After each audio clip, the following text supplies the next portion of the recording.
अस्सलामुअलैकुम रहमतुल्लाहि व बरकातहू। दोस्तों कैसे हैं आप लोग। उम्मीद करते हैं कि आप तमाम लोग ठीक ठाक होंगे, खैरियत से होंगे। आप तमाम दोस्तों को जुमा बहुत बहुत मुबारक हो। आज की वीडियो में हम कुवैत की कुछ बड़ी और इंपॉर्टेंट जो अपडेट आ रही हैं आप लोगों के साथ शेयर करने वाले हैं। तो अगर आप कुवैत में रहते हैं, कुवैत के हालात वाक़यात से बाखबर रहना चाहते हैं तो इस वीडियो को आप शुरू से लेकर आखिर तक जरूर देखें, क्योंकि ये वीडियो आप लोगों के लिए काफ़ी ज़्यादा इंपॉर्टेंट होने वाली है। पहली अपडेट ये है कि कुवैत सिविल एविएशन की तरफ से एक अपडेट जारी की है। इसमें बताया गया है कि जिन 6 देशों की फ़्लाइट कैबिनेट ने चालू करने का फ़ैसला किया है, हम उस फैसले से पीछे नहीं हट रहे हैं। हम भी फ़्लाइट जो है वो चालू करना चाहते हैं, बशर्त कि बस कुवैत इंटरनेशनल एयरपोर्ट की जो कैपेसिटी है मुसाफिरों की वो बढ़ा दी जाए और जो फ़्लाइट हैं उनकी कैपेसिटी बढ़ा दी जाए। उसके बाद हम इन 6 देशों की जो फ़्लाइटें हैं वो ओपन कर देंगे। जबकि यहाँ पर बताया ये भी गया है कि इस फैसले पर जो अमल है वो आने वाले 1 से 2 हफ्तों के अंदर जो है वो शुरू कर दिया जाएगा। यानी आने वाले 1 से 2 हफ्तों के अंदर जो फ़्लाइट है इन 6 देशों से जो है वो ओपन कर दी जाएगी, जिसके बाद जो इन देशों से आना चाहते हैं लोग वो कुवैत का सफ़र कर सकते हैं।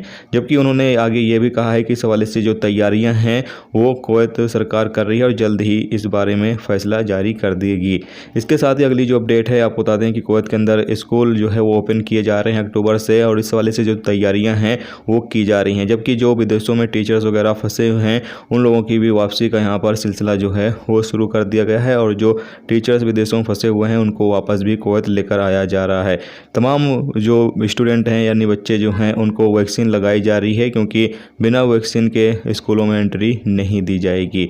इसके साथ ही अगली जो अपडेट है, जबकि बहुत सारे दोस्तों के सवाल ये आ रहे हैं कि भाई हम क्या अभी फ़्लाइट की बुकिंग कर सकते हैं या नहीं कर सकते हैं। कुछ लोग बता रहे हैं कि फ़्लाइट की बुकिंग जो है वो कर सकते हैं, फ़्लाइट डेट में फ़्लाइट आएगी। तो आपको बता दें कि अभी आपको फ़्लाइट की बुकिंग बिल्कुल भी नहीं करना है, क्योंकि अभी तक कुवैत कैबिनेट की तरफ से कोई भी फैसला जो है वो लागू नहीं किया गया है। इन 6 देशों से फ़्लाइट जो है वो कब तक ओपन की जाएगी, किस डेट में फ़्लाइट आएगी, इस बारे में अभी तक कोई भी जानकारी जो है वो सामने नहीं आई है। जबकि जो गूगल वगैरह पर है या फिर जो वेबसाइट पर फ़्लाइट का शेड्यूल जो है वो शो करते रहता है। फ़्लाइट हमेशा जब फ़्लाइट बंद भी रहेगी तब भी शेड्यूल जो है वो दिखाता रहेगा। ठीक है, तो आपको जो है वो फ़्लाइट की बुकिंग बिल्कुल भी नहीं करनी है जब तक कुवैत गवर्नमेंट की तरफ से फ़्लाइट के हवाले से ऐलान ना कर दिया जाए। नहीं तो अगर आप बुकिंग करते हैं बाद में टिकट आगे पीछे करते हैं तो उसका भी पैसा जो है वो आपको अलग से देना पड़ेगा। ठीक है, तो इसलिए आप लोग जो है जहाँ से इतना इंतज़ार किया थोड़ा सा और इंतज़ार करें। इंशाल्लाह जल्द ही फ़्लाइट के हवाले से कोई ना कोई जानकारी जो है वो सामने आ जाएगी, जिसके बाद इंशाल्लाह आप तमाम लोगों की जो एंट्री है वो शुरू कर दी जाएगी।